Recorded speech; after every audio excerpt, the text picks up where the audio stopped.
Hello everyone, सबैलाई स्वागत छ यो भिडियोमा। यो भिडियो चाहिँ पार्ट 3 भिडियो हो। यदि तपाईले पार्ट 1 पार्ट 2 हेर्नु भएको छैन भने सुरुमा त्यो हेर्नुस्। त्यो हेरेर मात्र यो हेर्नु होला, किनकि यो एउटा फोरेक्सको बेसिक सिरिज हो।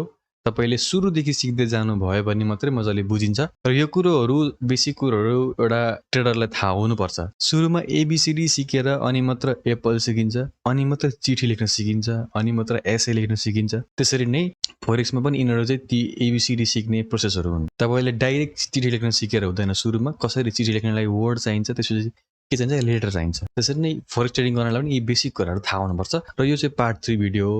यसमा चाहिँ हामी फोरेक्सको टाइप्स अफ अर्डर, हैन, धेरैवटा अर्डर गर्न मिल्छ यहाँनेर। हामीले शेयर मार्केटमा बाइ सेल गर्दाखेरि त्यति साह्रो अप्सनहरु हुँदैन निप्सेमा, हैन, तर फोरेक्समा चाहिँ धेरै टाइपको अर्डरहरु हुन्छन्। अर्डर भनेको बेसिकली के हो भने हामीले हाम्रो ब्रोकरलाई इन्स्ट्रक्सन दिएको हो। मेरो यो अर्डर यहाँनेर बाइ गर्छु, यहाँनेर सेल गर्छु भनेर बेसिकली एउटा इन्स्ट्रक्सन दिनु हो। हामीले ब्रोकरको ट्रेडिङ प्लेटफर्ममा एउटा इन्स्ट्रक्सन दिनु हो। हामीले कुनै ट्रेड ओपन गर्ने कि क्लोज गर्ने भनेर यदि भन्छौं भने त्यसलाई हामी अर्डर भन्छौं। र अर्डर पनि धेरै टाइप्सहरु छन् के मार्केटमा, फोरेक्स मार्केटमा। र सबै ब्रोकरले यो दिन्छन्, यो फिचर्स दिन्छन्, मतलब यो अर्डर टाइप्स दिन्छन्। र प्राय जसो अर्डर टाइप्सहरु हामीले हेर्ने हो भने मार्केट अर्डर र पेन्डिङ अर्डर हुन्छ। मार्केट अर्डर भनेको हामीले अहिले मार्केटमा कुन प्राइस चलिरहेछ त्यही प्राइसमा किन्न वा बेच्न सक्छौं। पेन्डिङ अर्डर भनेको चाहिँ अहिले मार्केट प्राइस राम्रो छैन, हैन, अहिलेको मार्केट प्राइस राम्रो छैन, यो भन्दा माथि बढ्यो भने वा घट्यो भने लिन्छु भनेर जुन हामी राख्छौं अर्डर, त्यसलाई चाहिँ पेन्डिङ अर्डर भन्छौं। त्यो पेन्डिङ अर्डर चाहिँ अहिले भन्ने बित्तिकै एक्जिक्युट हुँदैन, तपाईले एउटा पोइन्टमा लगाएर राख्नुहुन्छ, है त। जस्तै दुई खालको अर्डर हुन्छ, मार्केट अर्डर र पेन्डिङ अर्डर। मार्केट अर्डर भनेको कि त बाइ कि त सेल हुन्छ। पेन्डिङ अर्डर भनेको buy limit, buy stop, sell limit, sell stop हुन्छ। यसको बारेमा हामी अब बुझ्दै जान्छौं। र मार्केट सुरुमा चाहिँ मार्केट अर्डर बुझौं। मार्केट अर्डर भनेको तपाईले चार्ट हेर्दाखेरि, जस्तै युरो यूएसडी को चार्ट हेर्दै हुनुहुन्छ र त्यहाँनेर 1.2140 चाहिँ बिट प्राइस छ र एक्स प्राइस चाहिँ 1.2142 छ भने यदि तपाईले बाइ गर्नु भयो भने अब त्यही त्यहाँको कुन छ एक्स प्राइस, जस्तै 1.2142, यसमा बाइ हुन्छ। र तपाईले बाइ क्लिक गर्ने बित्तिकै त्यही पोइन्टमा बाइ हुन्छ। त्यो चाहिँ मार्केट अर्डर हो। लिमिट अर्डर भनेको चाहिँ अहिले चलिरहेको प्राइस भन्दा माथि गयो भने वा बढेपछि चाहिँ एउटा पोइन्टमा पुगेर म सेल गर्छु भन्नुहुन्छ नि, त्यसलाई सेल लिमिट भनिन्छ। मार्केट एउटा प्राइसमा चलिरहेछ र घट्छ, एउटा यो पोइन्टमा घट्छ र यो यतिसम्म घटिसकेपछि बाइ गर्छु भन्नुहुन्छ भने चाहिँ त्यो बाइ लिमिट हो। र जुन बेला चाहिँ त्यो लिमिट अर्डरमा प्राइस पुग्छ र अनि तपाईको ट्रेड ट्रिगर हुन्छ। लिमिट अर्डर चाहिँ त्यसरी हो। जस्तै एउटा फोटोबाट हामी बुझ्न सक्छौं। जस्तै बाइ लिमिट भनेको के हो भने, जस्तै यो नीलो पोइन्ट भनेको चाहिँ तपाईको अहिले मार्केट यो प्राइसमा छ, तर तपाईलाई चाहिँ यहाँ हैन अलिकति अलि घटोस् अनि किन्छु भनेर तपाईले यदि यो हरियो पोइन्टमा चाहिँ अर्डर राख्नु भयो भने, बाइ अर्डर राख्नु भने यसलाई चाहिँ हामी बाइ लिमिट भन्छौं। र सेल लिमिट पनि त्यही हो। नीलो जस्तै यो चाहिँ अहिले मार्केटमा चाहिँ यो प्राइस चलिरहेछ, तर तपाईलाई चाहिँ के लाग्छ भने अझै पनि बढेर अनि यहाँबाट चाहिँ घट्छ त लाग्छ र तपाईले अनि त्यो लागेर तपाईले यहाँबाट अर्डर राख्नुहुन्छ भने सेल अर्डर, त्यसलाई चाहिँ हामी सेल लिमिट भन्छौं। भनेपछि जुनसुकै पोइन्टमा, एक्जाम्पलको लागि यदि मानौं अहिले चाहिँ युरो यूएसडी चाहिँ 1.2050 मा चलिरहेछ र तपाईलाई यो बेच्न मन लाग्यो। कुन प्राइसमा भने 1.2070। भनेपछि तपाईले के गर्न सक्नुहुन्छ? अब एकदम ट्रेडिसनल वे हेर्ने हो भने नेप्सेमा, जस्तै नेप्से जस्तै हो भने के गर्नु पर्यो भने हामीले अब यो जुन प्राइस छ युरो यूएसडी को प्राइस 1.2050 देखि 1.2070 हुन्जेलसम्म कम्प्युटर अगाडि बसिसक्नु पर्ने भयो, हैन, म्यानुअली अर्डर हाल्नका लागि। तर हैन, म दिनभरि बस्दिन, कम्प्युटरमा हेरिराख्दिन, यो पोइन्टमा म अर्डर राख्दिन्छु भन्नुहुन्छ भने चाहिँ तपाईले राख्न मिल्छ। यहाँ चाहिँ क्या यस्तो तपाई एनी टाइम चार्ट हेरेर बस्नु पर्दैन। तपाईले एउटा ठाउँमा गएर चाहिँ आफ्नो अर्डर राख्न सक्नुहुन्छ। जस्तै यो लिमिट अर्डरमा चाहिँ तपाईले यो 1.2070 पोइन्टमा गएर चाहिँ यो पोइन्टमा गएपछि सेल गर भनेर तपाईले आफ्नो ट्रेडिङ प्लेटफर्ममा हाल्दिन मिल्छ। र तपाईले यस्तो खालको अर्डर त्यो बेला राख्नुहुन्छ जुन बेला तपाईलाई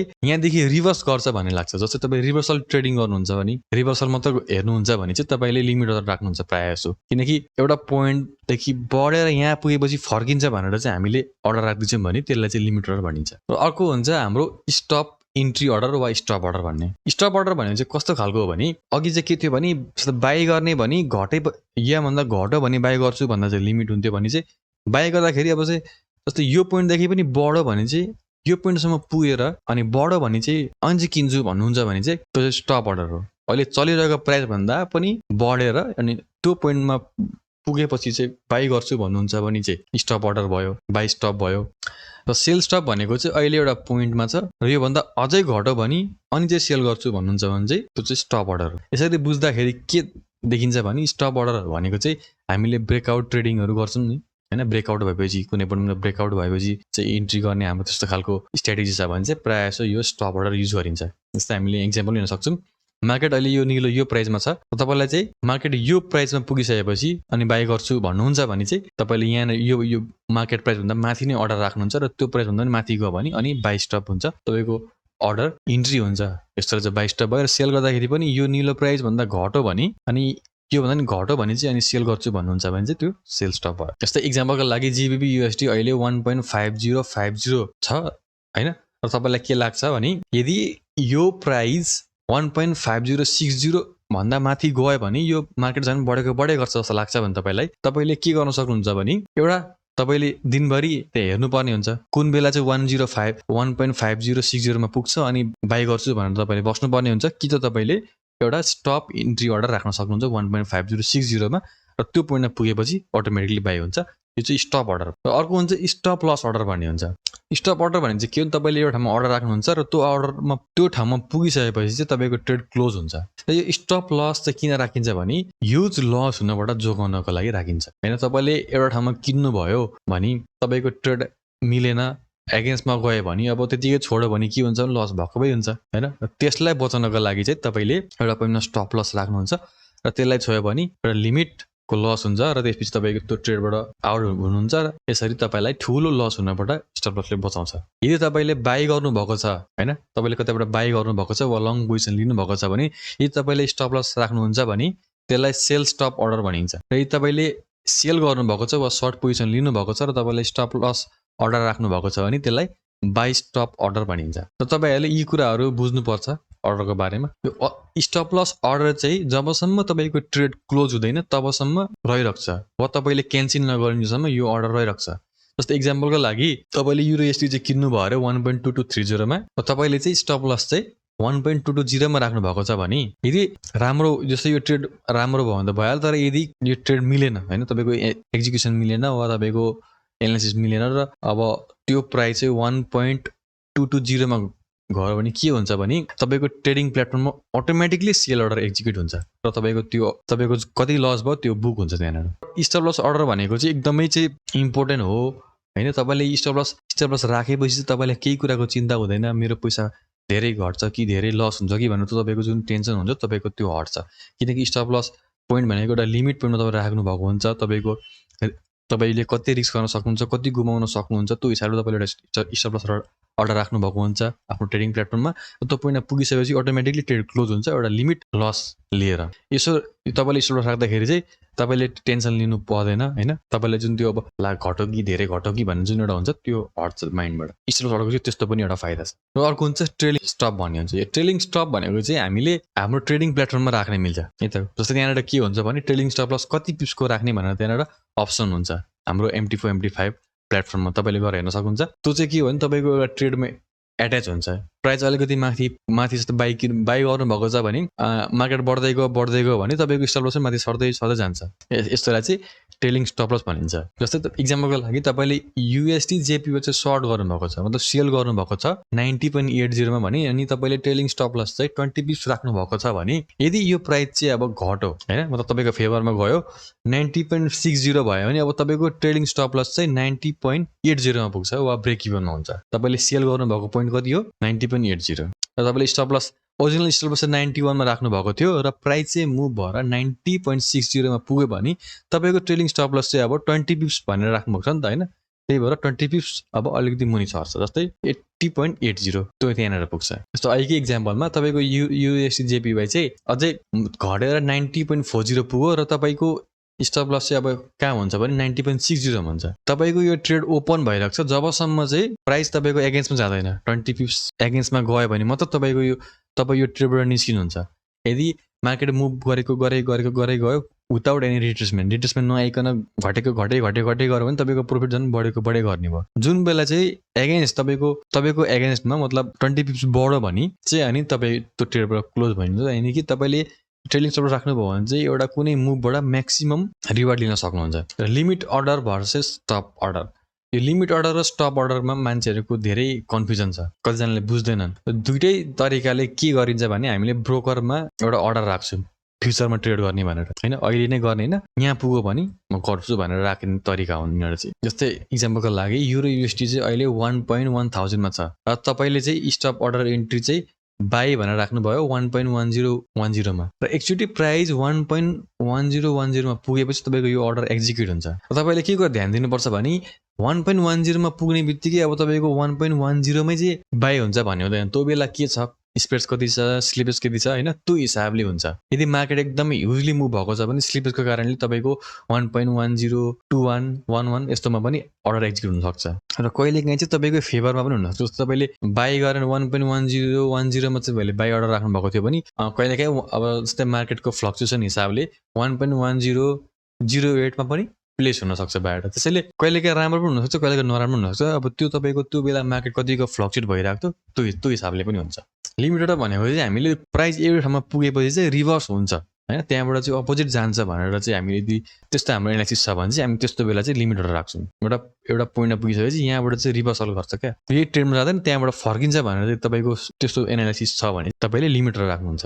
इक्जाम्पलको लागि युरो युएसडी चाहिँ अहिले 1.1000 मा ट्रेडिङ भइरहेको छ, मतलब मार्केट प्राइस त्यति छ भने अहिले तपाईले 1.1009 मा चाहिँ बाई अर्डर राख्नुभयो हैन, यहाँ भन्दा यति घटेपछि बाई गर्छु भन्नुभयो भने चाहिँ त्यो चाहिँ लिमिट अर्डर भयो। र तपाईको यो अर्डर जबसम्म चाहिँ मार्केट प्राइस 1.1009 सम्म पुग्दैन तबसम्म एक्जिक्युट हुँदैन लिमिट अर्डर चाहिँ। र अर्को एकदम हामीले ध्यान दिनुपर्ने कुरा के हो भने अर्डर एक्सपाइरेसन हैन। जस्तै अब तपाईले अर्डर चाहिँ राख्नुभयो अनि एक्जिक्युटै भएन, त्यसमा पुगेन भने चाहिँ कहिलेसम्म चाहिँ रहन्छ त्यो अर्डर। प्रत्येक ट्रेडिङ प्लेटफर्ममा यिनीहरू हुन्छ। त्यो अर्डर कति दिनको लागि र कति बेरको लागि कुन बेला एक्सपायर हुने भने त्यहाँ चुज गर्ने ठाउँ हुन्छ। MT5 मा पनि त्यहाँनिर एक्सपाइरेसन भनेर हामी चुज गर्न सक्छौँ। र त्यहाँनिर हामीले के देख्छौँ भने एउटा GTC भनेको हुन्छ। GTC भनेको चाहिँ गुड टिल क्यान्सल्ड भनेको। यो चाहिँ त्यस्तो खालको अर्डर हो जबसम्म तपाईले क्यान्सल गर्नु हुँदैन तबसम्म यो अर्डर एक्सपायर हुँदैन, रहिरहेको छ। र अर्को हुन्छ good for the day, GFD भन्ने हुन्छ। त्यो भनेको चाहिँ 24 आवर भित्रमा त्यो क्लोज हुन्छ र त्यो फेरि नेपाली टाइम अनुसार हुँदैन, त्यो US को टाइम अनुसार हुन्छ। US को टाइम 5 PM मा तपाईले राखेको अर्डर यदि फिल भएन भने अटोमेटिक क्यान्सल हुन्छ, त्यसो चाहिँ GFD हो। र MT5 मा हामीले एउटा स्पेसिफिक टाइम भनेर पनि राख्न सक्छौँ। जस्तै नेपाली टाइमको रातिको 12 बजेसम्म फिल भयो भने भयो, भएन भने भएन भनेर हामीले त्यसरी पनि सेट गर्न सक्छौँ। MT5 मा चाहिँ त्यो फिचर्स पनि छ। एकचोटि अब हामीले समरी हेर्ने हो भने मार्केट अर्डर टाइप्स भनेको कतिवटा हुन्छन्, एउटा मार्केटमा हुन्छ, एउटा लिमिट हुन्छ, एउटा स्टप हुन्छ, अर्को स्टप लस हुन्छ र अर्को ट्रेलिङ स्टप लस हुन्छ। बाई स्टप चाहिँ कुन बेला युज हुन्छ भने यदि हामीलाई चाहिँ अहिले चलिरहेको प्राइस भन्दा अलिक बढी प्राइस हायर प्राइसमा बाई गर्नु मन छ भने हामी बाई स्टप राख्छौँ। सेल स्टप भनेको अहिले चलिरहेको प्राइस भन्दा कममा हामी सेल गर्न चाहन्छौँ भने हामी सेल स्टप राख्छौँ। बाई लिमिट चाहिँ अहिले चलिरहेको प्राइस भन्दा अझै घट्छ अनि बाई गर्छु भन्नुहुन्छ भने बाई लिमिट अर्डर राख्नुहुन्छ। र सेल लिमिट भनेको चाहिँ अहिले चलिरहेको प्राइस भन्दा बढो भने चाहिँ यो पोइन्टमा गएर सेल गर्छु भन्नुहुन्छ भने तपाईले सेल लिमिट राख्नुहुन्छ। जस्तै एकचोटि हामीले फोटो पनि हेर्न सक्छौँ। यो फोटोले तपाईले स्क्रिनशट गरेर राख्न सक्नुहुन्छ, एकदमै सजिलो तरिकाले बुझ्न सकिन्छ। र इम्पोर्टेन्ट पोइन्ट्स टु रिमेम्बर, एकचोटि फेरि हामी सरर एकचोटि हेरौँ है त। मार्केट अर्डर भनेको तपाईको अहिले चलिरहेको प्राइसमा एक्जिक्युट हुन्छ र एकदमै फास्ट प्रोसेस हो। यसको एडभान्टेज के हो भने फास्ट एक्जिक्युसन हैन, अहिले तपाईले इन्ट्री गरेपछि इन्ट्री भइहाल्यो र high probability of trade execution, यानी कि तपाईले अब आफैले मेनुअली बाई सेल गर्नुभएको भने त ट्रेड एक्जिक्युट भइहाल्छ हैन, प्रोबेबिलिटी धेरै भयो, हाई प्रोबेबिलिटी भयो। अनि डिसएडभान्टेज के हो भने जस्तै अर्को डिसएडभान्टेज भनेको चाहिँ के हो भने no control over the execution price भनेको जस्तै अहिले प्राइस एकदमै घटबड भइरहेको हुन्छ नि त हैन। अब हामीले बाई थिच्यौँ भने एउटा पोइन्ट जस्तै एउटा पोइन्टमा थियो र हामीले बाई थिच्यौँ भने अब त्यही पोइन्टमै बाई हुन्छ भन्ने हुँदैन कि, किन मार्केट त एकदमै चलमाथि भइरहेको हुन्छ नि त, कहिलेकाहीँ कममा कहिलेकाहीँ बढीमा हामीले बाई गरेर हुन्छौँ। र अर्को स्लिपेज हुन सक्छ, एकदम फ्लक्चुएसन अहिले बढी छ र तपाईले मार्केट अर्डर क्लिक गर्नुभयो भने र स्पेस बढी थियो भने स्लिपेज हामीले त्यहाँनिर देख्न सक्छौँ।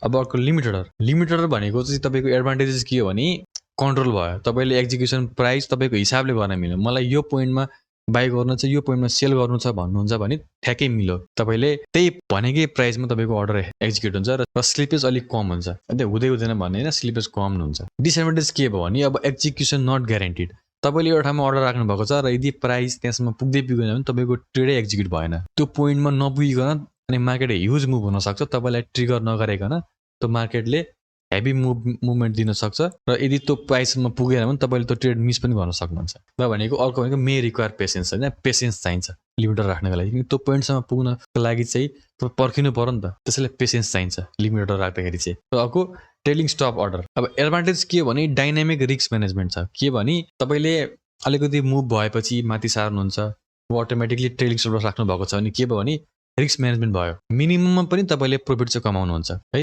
अबको लक इन्स प्रॉफिट भनेको त्यही भइहाल्यो, मैले भनेकै पोइन्ट भयो। अब डिसएडभान्टेज चाहिँ के हो भने no control over execution price. Control भएन देखि तपाईले ट्रेडिङ स्टप लस राख्नु भएको छ 20 पिस 30 पिसको भनी कुन प्राइसमा चाहिँ क्लोज गर्ने भनेर तपाईसँग त्यो पावर भएन, तपाईको कन्ट्रोल भएन। अर्को भनेको पोटेन्शियल स्लिपेज। यदि मार्केट एकदमै चाहिँ फ्लक्चुएट भइरहेको छ भने र तपाईको ट्रेडिङ स्टप लस 20 पिसको छ भने स्लिपेजको कारणले ट्रेड छिटै पनि क्लोज हुन सक्छ। यति नै थियो फोरेक्स अर्डरको बारेमा। र यो अर्डर टाइप्स तपाईले थाहा पाउनुपर्छ किनकि तपाईको स्ट्र्याटेजी अनुसार तपाईले यो अर्डरहरु युज गर्नुपर्ने हुन्छ। प्रायः सो सबैले कि त स्टप अर्डर र लिमिट अर्डर युज गर्ने गर्छन्। मार्केट अर्डरमा प्लेस गर्ने भनेको अलिक कम नै हुन्छन्। अब कसैले स्क्याल्प गर्नेहरु हुन्छन् भने आफै पनि म्यानुअली पनि गर्छन्, तर प्रायः सबैले लिमिट अर्डर कि त मार्केट अर्डर नै युज गर्नुपर्ने हुन्छ किनकि त्यसो गर्दाखेरि एउटा डिसिप्लिन बनिन्छ। यो प्राइसमा पुगेपछि मात्र चाहिँ मेरो अर्डर एक्जिक्युट होस् भन्ने छ नि तपाईको एउटा जस्ट प्लान छ नि त हैन। अब मार्केट अर्डरमा गर्नुहुन्छ भने चाहिँ त्यो नराम्रो भनेको हैन, तर पनि लिमिट अर्डर र स्टप लस अर्डर राख्नुहुन्छ भने चाहिँ तपाईले भनेकै ठाउँमा तपाईले भनेकै प्राइसमा तपाईको ट्रेड एक्जिक्युट हुन्छ के। तपाईले मार्केट अर्डरमै चाहिँ क्लिक गर्नुभयो भने चाहिँ तपाईले भनेकै प्राइसमा हुँदैन। त्यसैले यो पार्टमा चाहिँ हामीले अर्डरको बारेमा बुझ्यौं र नेक्स्ट पार्टमा चाहिँ हामी फोरेक्स ट्रेडिङ सेसन्सको बारेमा बुझ्ने छौं।